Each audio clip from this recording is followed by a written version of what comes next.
she was different. You know, she was the only woman, and that was a men's club, so women weren't allowed, and they didn't want her. They didn't want her, they didn't want a woman. She was really the only truly practicing female attorney in St. Joseph.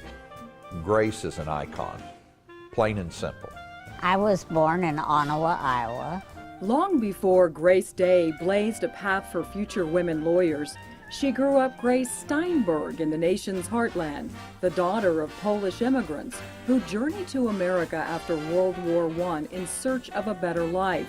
My father had a shoe store, and I used to work in there, sold shoes from the time I was pretty little until I went away to school.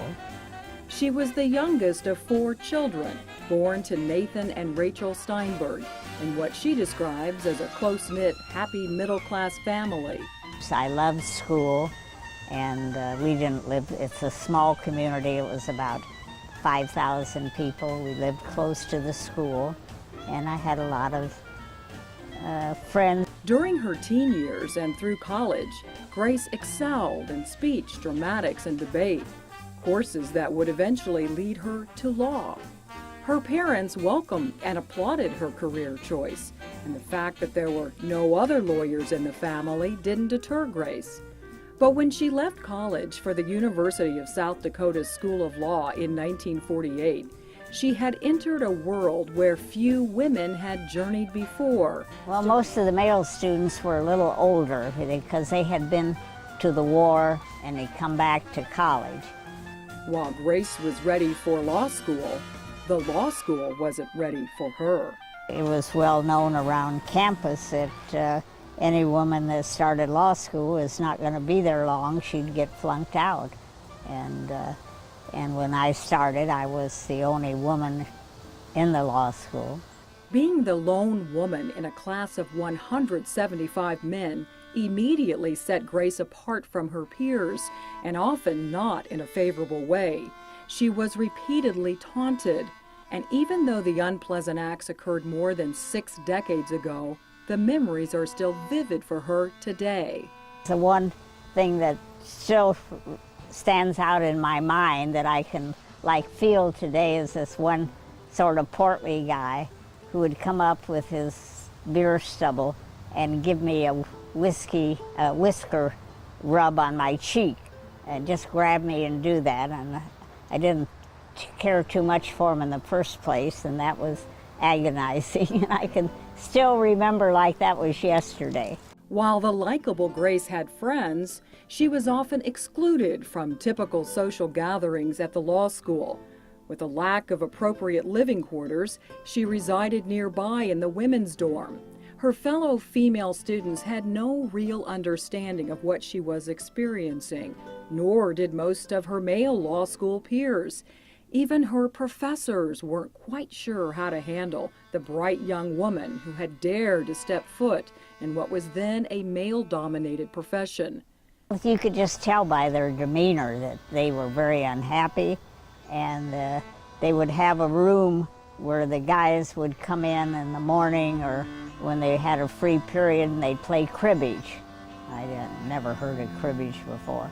And it was like, and this one professor particularly that didn't have a like for women in law school, played a lot of cribbage with the male law students, and it was like that room was forbidden for me to come into, you know. The rejection wasn't only during social hours.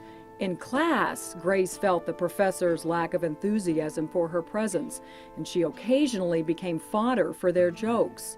In one instance, her male peers placed bets on whether she would attend class when the subject matter was considered inappropriate for the fair sex at the time.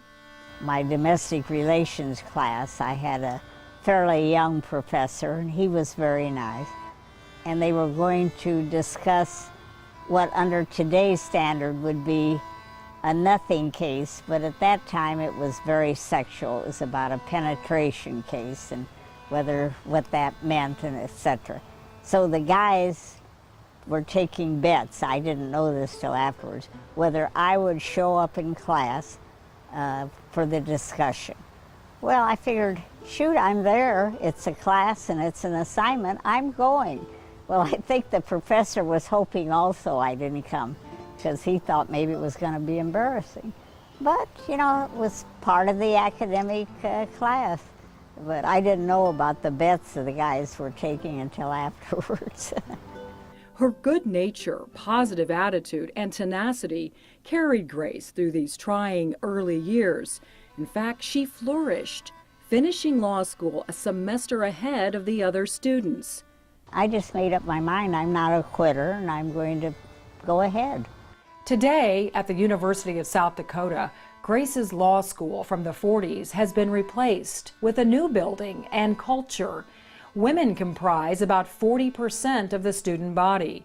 They hold leadership positions too, including the prestigious role of the editor of the Law Review. Associate Dean Tiffany Graham says what Grace encountered is similar to what other women of the same era endured. When Sandra Day O'Connor herself left Stanford, she graduated, I believe, second in her class, and her first job out of law school was as a secretary. I mean, they had the exact same experience.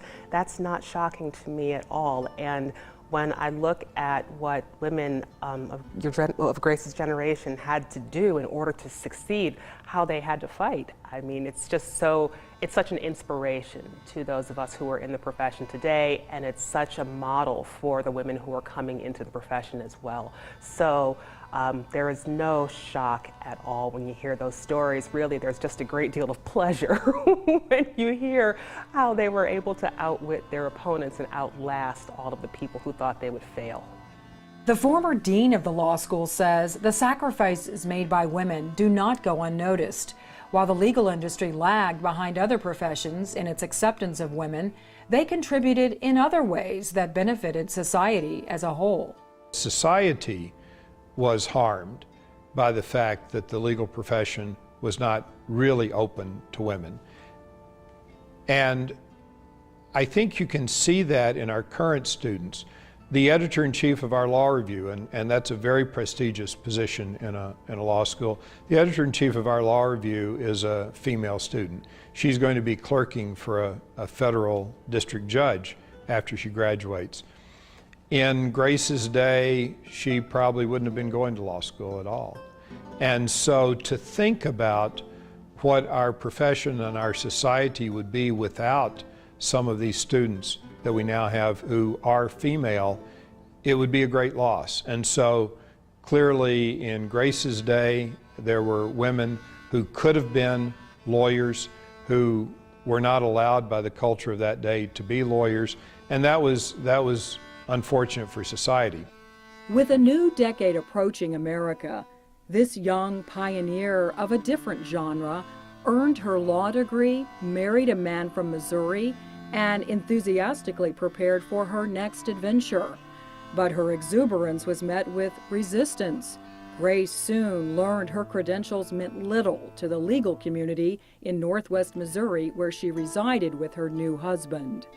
As I've told many before, I think the background I had in law school of women being shunned, etc., was just good practice for what was going to come when I got out in the real world, because nobody wanted me then either, just because I was a woman.